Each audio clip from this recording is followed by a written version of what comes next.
One of the highlights of the Passover Seder is the eating of the matzah. Why do we eat matzah at our Passover Seders? Well, the Torah tells us it's to commemorate that we left Egypt bechipazon, in a rush, in a hurry. We left so quickly that we did not even have time to bake bread. The question we have to ask ourselves is, what was the rush? Why couldn't we stick around for an extra 15 minutes? I'm sure God could have arranged a late checkout with the Pharaoh, so we could have had time to bake bread and not matzah. One other point to ponder is the Torah makes a big deal of the season that we left Egypt in. We left in Chodesh Ha'aviv, the spring. In fact, this is such a pivotal point that we manipulate the Jewish calendar so that the holiday of Passover falls out every year in the spring. Why is the spring so important? Let's go back to the matzah.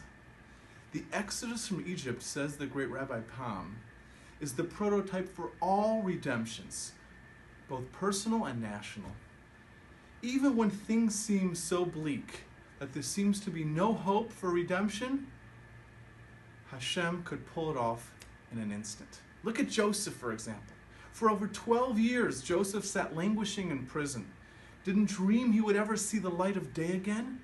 But yet, when the time was right, when God decided that his sentence was complete, he left prison in a heartbeat, in an instant, bechipazon, with great haste.